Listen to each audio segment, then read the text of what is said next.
let me ask you something before we begin. What would you do if someone hurt the person who gave you everything? The person who stayed up all night when you were sick? Who prayed for you before she prayed for herself? Who loved you without conditions, without limits, without asking for anything in return? What would you do? Because in this story, that person was slapped hard across the face by the one man who was supposed to protect her family. And she said nothing, not a word, not a tear, not a single cry for help. She simply walked away, quietly, the way old women do when they have learned that silence is not weakness, silence is a plan. And the next morning, she handed him an envelope. He laughed. He actually laughed. He took it from her wrinkled hands with that disgusting smirk on his face and said, "Finally, you understand." He thought he had won. He thought money was inside. He thought this old woman had been broken. He was wrong. Because what was inside that envelope did not just shock him. It did not just embarrass him. It did not just expose him. It destroyed him.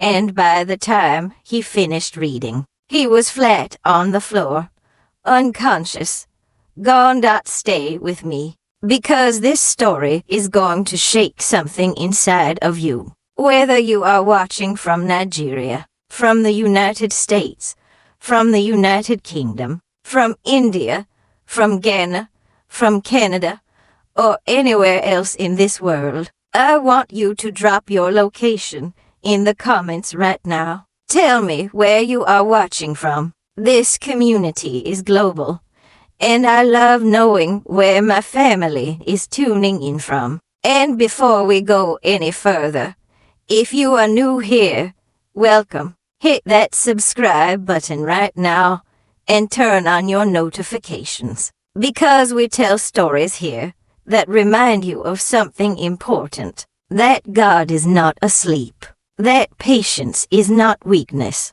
and that some people package their revenge so beautifully, it arrives looking like a gift. Now let us go back to the beginning.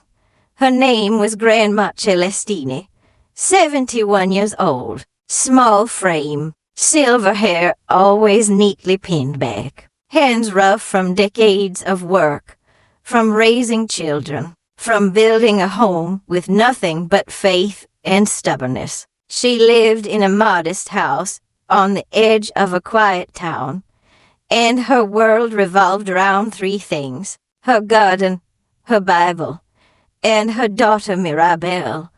Mirabelle was her youngest child, her most sensitive one, the daughter who used to crawl into her bed during thunderstorms and whisper, "Mama, are you scared too?" And Celestini would say no, even when she was, because that is what mothers do. Mirabelle had grown up beautiful, not just in face, but in spirit. She was the kind of woman who remembered birthdays, who called to check on people, who gave without keeping record. She had married a man named Donation 3 years ago, and Celestini had prayed over that marriage with her whole heart.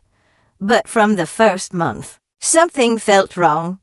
Donation was charming in public, generous with smiles and handshakes, and loud laughter at social gatherings. But behind closed doors, in the spaces where no one was watching, he was a different creature entirely. He had a temper that moved fast, like a match near gasoline, and when it caught fire, Mirabelle was always the one who burned. Celestini had noticed the signs early. The way Mirabelle flinched sometimes when Donation raised his voice. The way she laughed too quickly to cover tension. The way she stopped calling her mother as often, as if distance would keep the truth from leaking out. But mothers always know. Celestine said nothing at first. She watched. She waited. She prayed. She told herself that young marriages go through fire, and that fire sometimes makes them stronger. She had been married herself for 43 years before her husband passed, and she knew that no marriage was easy. But there is a difference between difficult and dangerous, and she was still learning which one this was. The afternoon it happened, Celestine had come to visit unannounced. She did that sometimes, because she believed that the truest version of a home is the one you see when nobody knew you were coming. She had brought soup, because Mirabelle had mentioned on the phone that she had not been feeling well. She knocked. The door was slightly open. She pushed it gently and stepped inside. Donation was in the living room. He did not hear her coming. He was on the phone, pacing, and his voice was low and tight. The kind of voice that is trying to stay controlled, but is failing. She could not hear the words clearly, but she could hear the energy. It was ugly. She set the soup on the kitchen counter and walked toward the hallway to call out for Mirabelle. And that is when Mirabelle appeared from the bedroom. She had clearly been crying. Her eyes were swollen. She was holding her own arm, the way you hold something that hurts. And when she saw her mother standing there, her face did something complicated. Relief and shame at the same time, in the same expression. "Mama," she whispered, "I did not know you were coming. I brought soup," Celestine said quietly. Donation appeared behind Mirabelle a second later. When he saw Celestine, his face shifted. The mask went up fast. He smiled his public smile, the wide one, the one that did not reach his eyes. "Mama Celestine," he said warmly. "What a surprise." And then something in him seemed to calculate. Something in his eyes shifted from performance to decision. He looked at Mirabelle, then at Celestine, and then, as if to establish something, as if to say, "This is my house, and I decide what happens here." He raised his hand, and he slapped Celestine across the face. Not Mirabelle, her mother. The room stopped breathing. Mirabelle screamed. A sound that did not sound human. A sound that came from somewhere beneath language. And Celestine stood completely still. She did not raise her hand. She did not cry out. She did not stumble or reach for the wall. She simply stood there, with one side of her face burning. And she looked at Donation with eyes that were absolutely calm. That calmness scared him more than any reaction would have. He opened his mouth. Something crossed his face. Maybe regret. Maybe panic. Maybe just the realization of what he had done. But before he could speak, Celestine picked up her bag from the counter, looked once more at her daughter, and walked out of the door. She did not slam it. She closed it softly behind her, like she had just made a decision.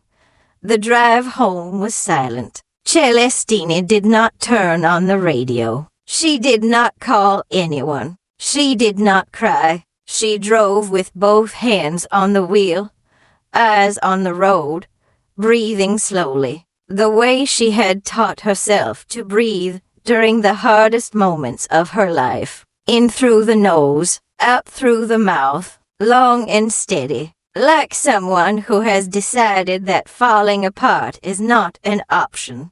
She got home. She parked. She sat in the car for a long time. The side of her face still burned. Not terribly. Not the kind of pain that demands attention, but the kind that reminds you quietly, persistently, that something happened that cannot be undone. A reminder, a timestamp on the moment everything changed. She touched her cheek with her fingertips.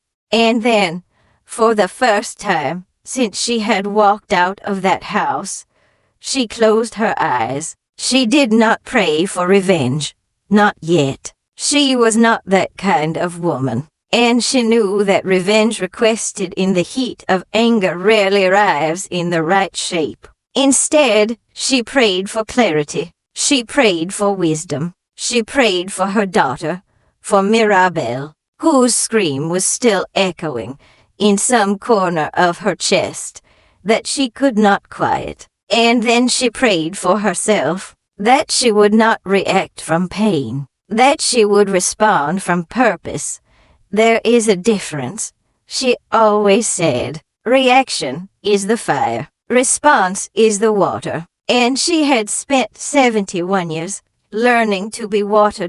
She went inside, washed her face, and sat at the small wooden table in her kitchen, where she had made every important decision of her life, where she had decided to forgive her husband the first time he disappointed her, where she had decided to sell her jewelry to pay for Mirabelle's university fees, where she had decided to keep going after the funeral, after the grief, after the silence of a house that used to be full.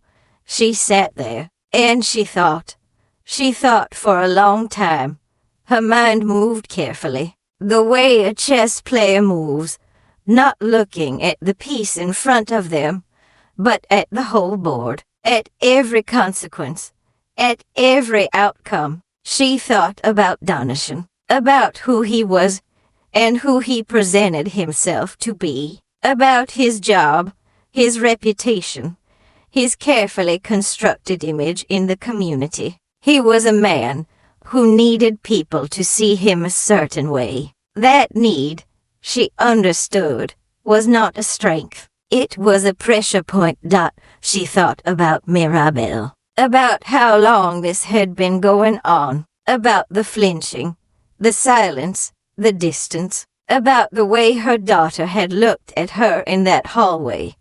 That combination of relief and shame. Mirabelle had been protecting him, or protecting herself, from the consequences of exposing him. Either way, she had been carrying this alone, and that was over now. Celestine was in it now, not by choice.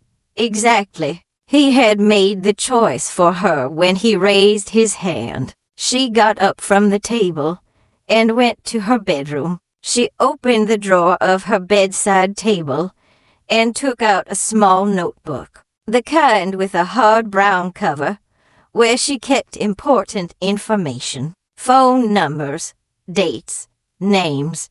She had always been the kind of woman who wrote things down, who kept records, who understood that memory is fallible, but paper is patient. She sat on the edge of her bed, and she began to write. She wrote slowly and carefully. The way she did everything, she wrote down dates that she could remember, times Mirabelle had seemed off, things Mirabelle had said that now made a different kind of sense. She wrote down what had happened that afternoon, in full, with the time, and the details, and the words she could recall. She wrote it the way you write something that might one day need to be read by someone else, formally, clearly, without emotion clouding the facts. Then she set the notebook down and made 2 phone calls. The first was to her son, Mirabelle's older brother, a man named Fabian, who lived 2 towns away and worked as a civil engineer. Fabian was calm, like his mother, and sharp, like his father had been. When Celestine told him what had happened, quietly and without drama, she heard the silence on the other end of the phone stretch out long and tight. "Mama," he finally said, "are you hurt?" I am fine, she said.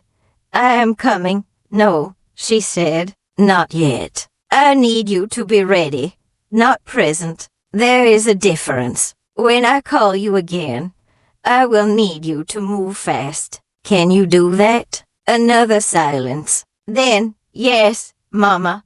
Good.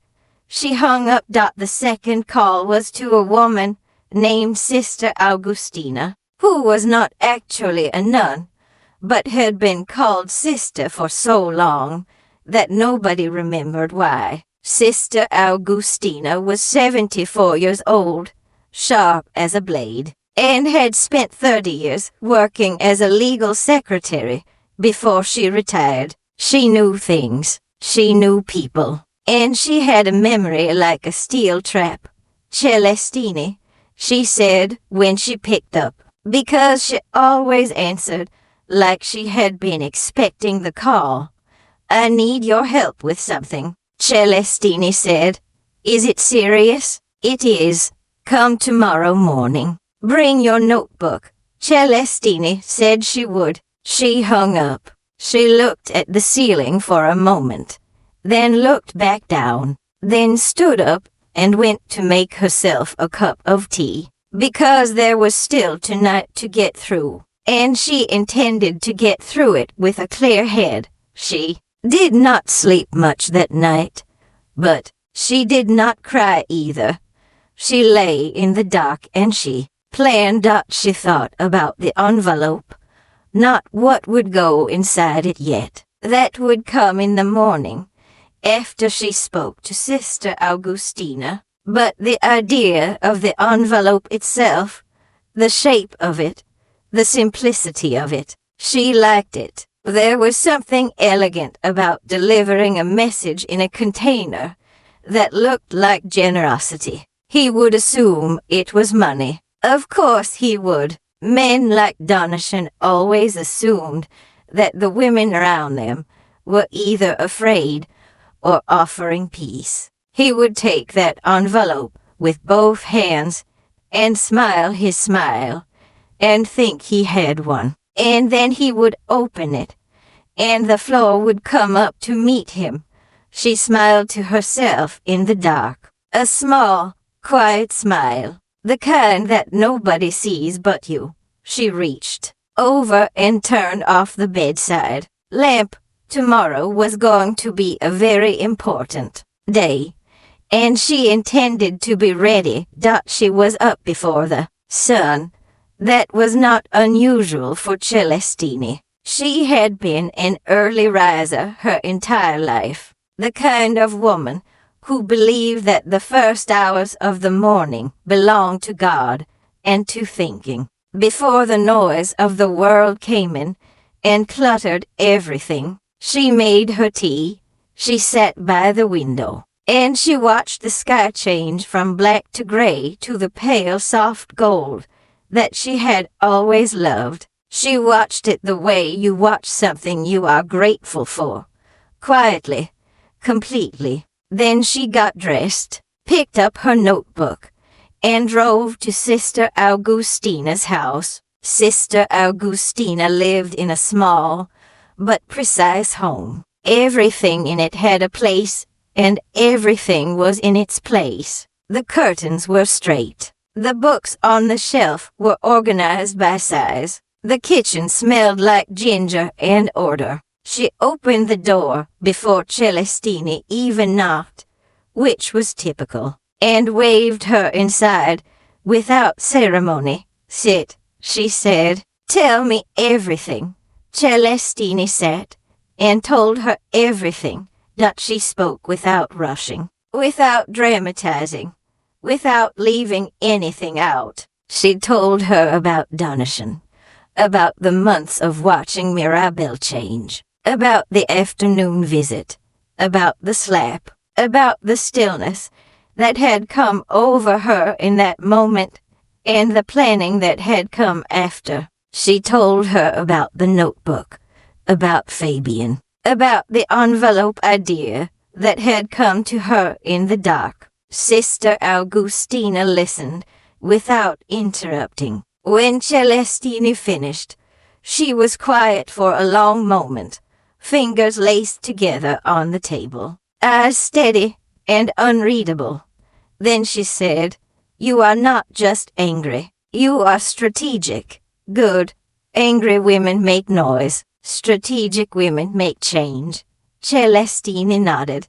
"Tell me about his life," Sister Augustina said. "His work. His standing. What does he care about most?" Celestine thought carefully. Donatian worked as a senior administrator at a regional government office. He had built his reputation over 12 years, carefully, brick by brick. He served on a community board. He attended church every Sunday in the front row. He was the kind of man who posted photographs of himself at charity events and accepted compliments with false modesty. His image was not just important to him, it was him. Remove the image, and there was very little left underneath. His reputation, Celestine said simply. That is what he protects above everything. Sister Augustina smiled. It was not a warm smile. It was the smile of someone who has just identified exactly where the walls are thinnest. Then that, she said, is where we go.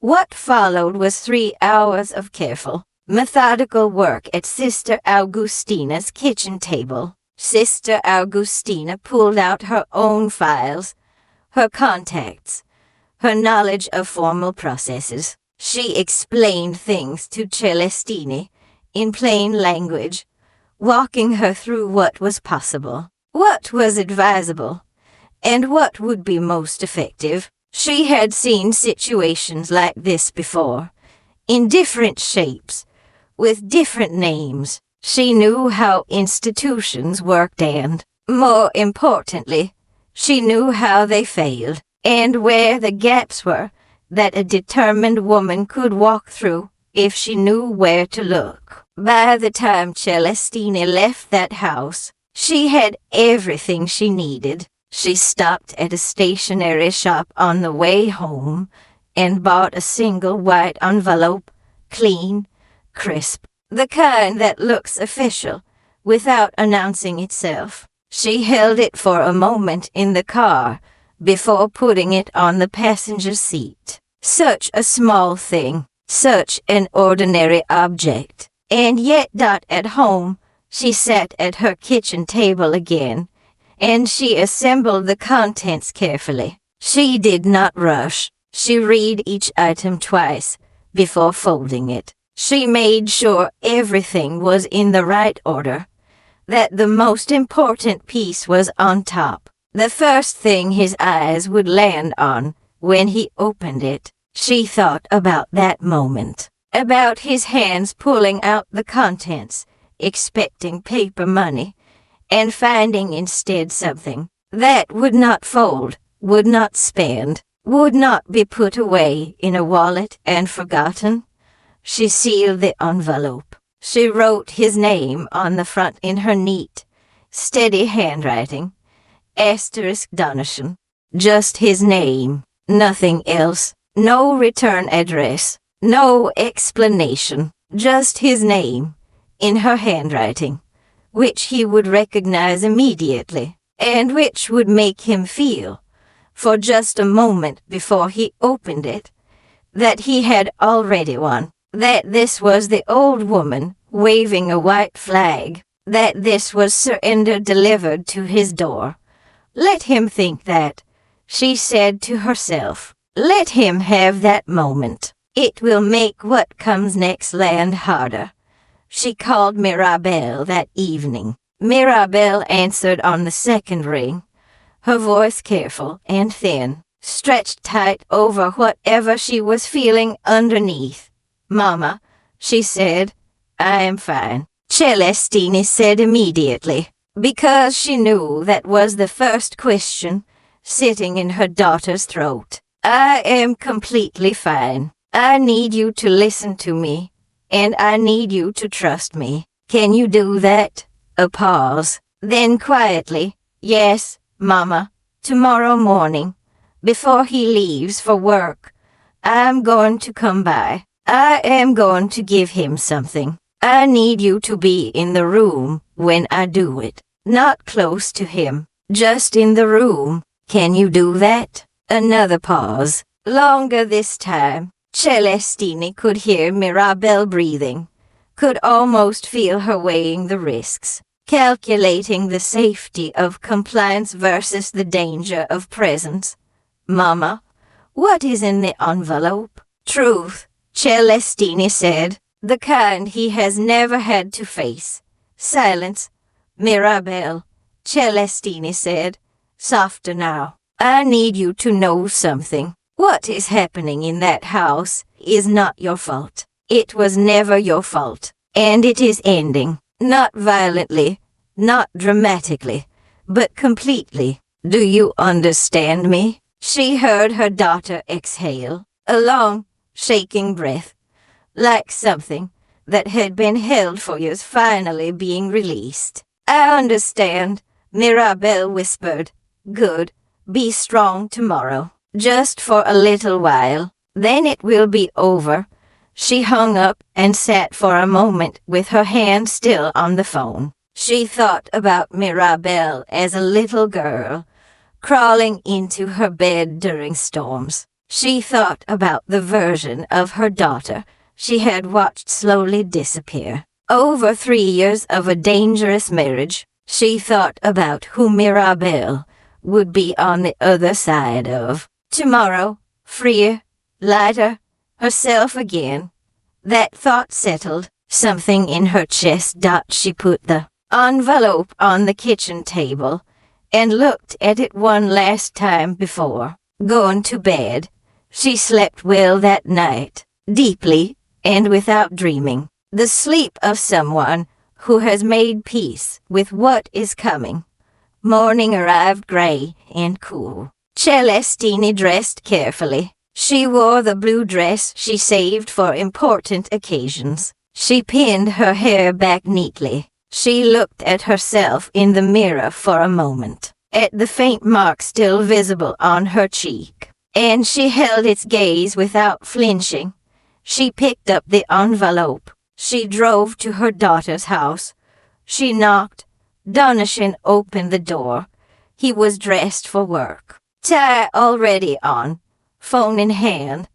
The picture of a man with places to be and people to impress. When he saw Celestine standing there, something flickered across his face. Not guilt, not exactly. More like the brief discomfort of a man who has done something he would prefer not to think about standing face to face with the evidence of it. But then his eyes dropped to the envelope in her hand, and just like that, the discomfort dissolved. His expression shifted into something that turned Celestine's stomach slightly. It was relief, satisfaction, the particular smugness of a man who has decided that the world has confirmed what he already believed about himself, that he was untouchable, that people always came around eventually, that time and silence, and the basic human desire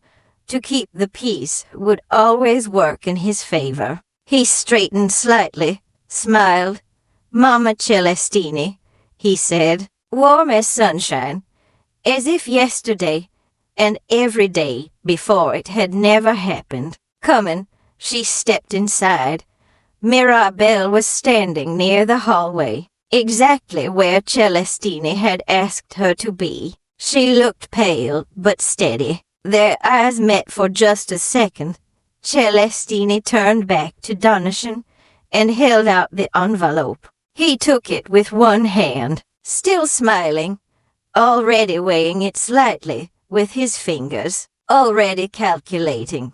What is this? He asked, but his tone said he already knew, or thought he did. Celestine said nothing. He looked down at his name on the front, in her handwriting, and the smile widened. Finally, he said, almost to himself, almost like he was savoring it. He looked up at her with that expression, that terrible expression of a man who believes he has just been validated. Finally, you understand. He began to open the envelope. His fingers moved, slowly at first. The way people open things they believe contain good news, unhurried, leisurely, with the quiet confidence of someone who already knows the ending and is simply enjoying the ceremony of arrival. He slid his thumb under the seal, pulled it open cleanly, and reached inside. He pulled out the contents. There was no money. There were papers, several of them, folded neatly, organized carefully, the way someone who has spent time and thought and precision assembling something important folds things. He looked down at them with mild confusion at first, the smile still on his face, but beginning to lose its footing, beginning to slide slightly at the edges, like a picture frame knocked crooked on a wall. He unfolded the first page. His eyes moved across the top line. The smile stopped, not gradually, not slowly. It stopped the way a power cut stops a room. One moment it was there, and then it simply was not. He read further. The page was a formal written statement, dated, signed, witnessed.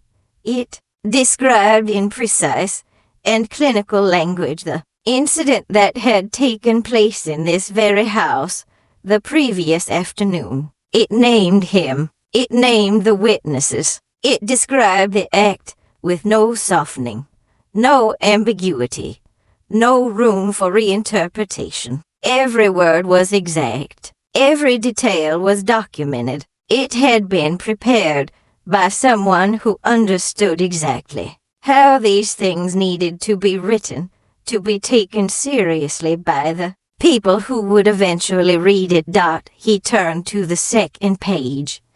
This one was different. It was a letter, but not from Celestini. The letterhead at the top belonged to a legal aid organization, one with an address and a registration number and a name that he recognized, because it was the kind of organization that appeared in the news sometimes when cases of domestic abuse were prosecuted publicly, when names were read out in courtrooms, when careers ended and reputations collapsed, and men who had spent years building careful images watched them come apart in a single afternoon.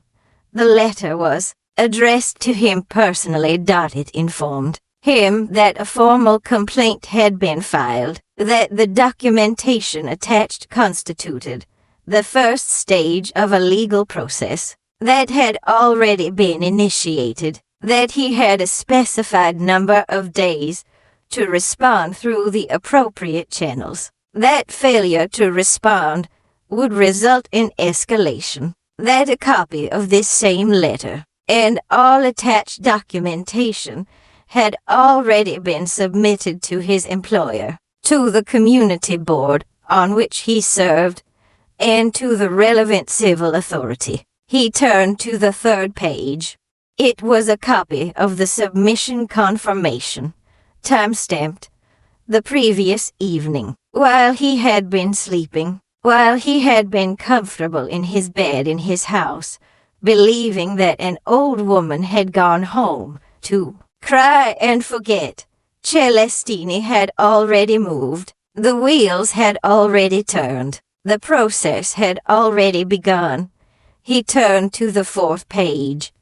This one made his hands start to shake. It was a record, dates and incidents, stretching back over 2 years, documented in careful handwriting, and then typed up formally. A timeline of a pattern that no longer looked like isolated moments, but like a deliberate and sustained campaign. Dates he had forgotten, incidents he had minimized, Things he had told himself were private, contained, forgotten. All of it was here, in black and white, assembled with the patience and the precision of a woman who had been watching and waiting and writing things down for a very long time.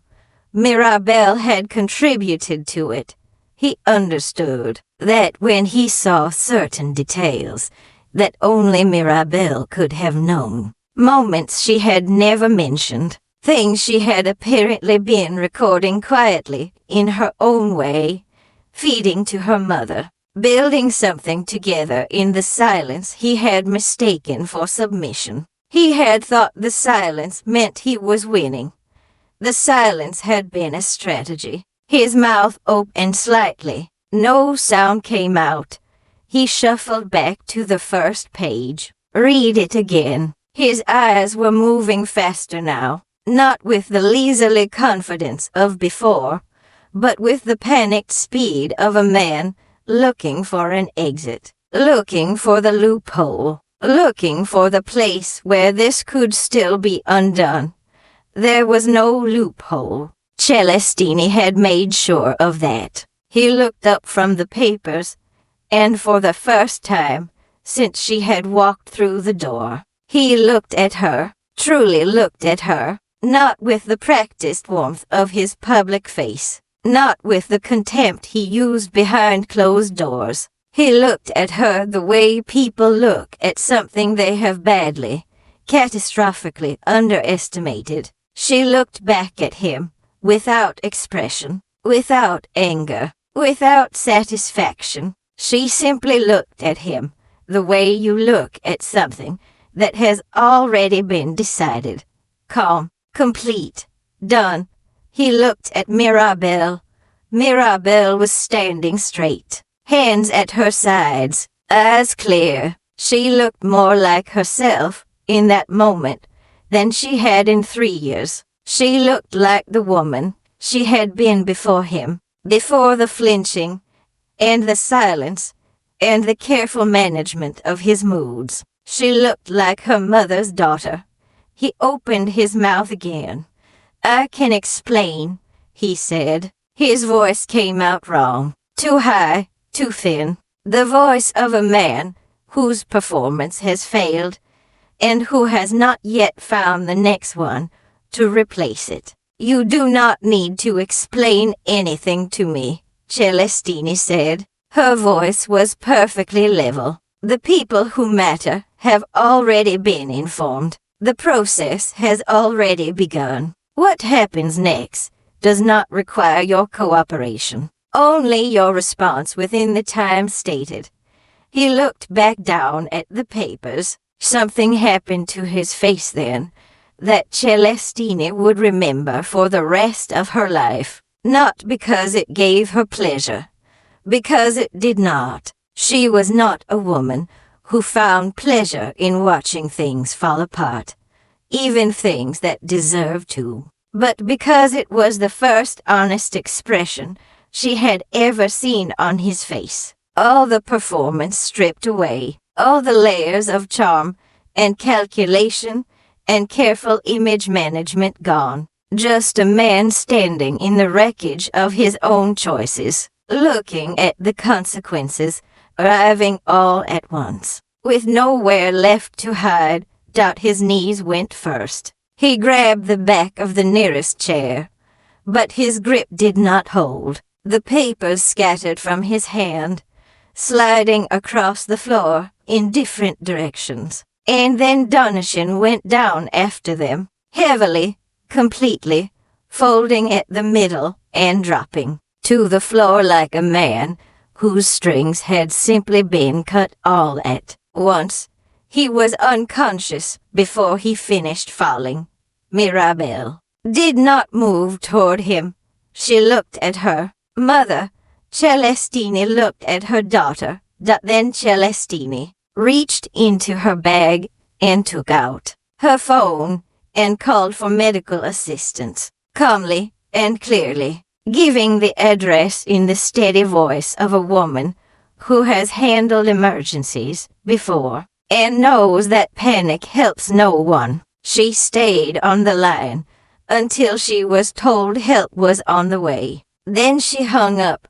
She walked to her daughter, and she put her arms round her. Mirabelle held on tightly, the way she used to during storms. And this time Celestine did not pretend she was not afraid, because fear and action had never been mutually exclusive. You could be afraid and still move. You could be hurt and still plan. You could be small and still be immovable. She had learned that at this same kitchen table, in this same town, in a life that had handed her difficulty after difficulty, and asked her to keep standing. She had always kept standing. Donatian was taken to hospital. He recovered physically within hours. What he did not recover, what could not be treated, or discharged, or sent home with medication, was his reputation. His employer received the documentation and initiated their own investigation. The community board suspended his membership pending review. The legal process moved forward exactly as the letter had described. He had spent years believing that the women around him were too afraid, too attached, too dependent to ever truly stand against him. He had read their silence as weakness and their patience as surrender. He had mistaken the stillness of water for the absence of depth. He had not understood that the deepest water makes no noise at all.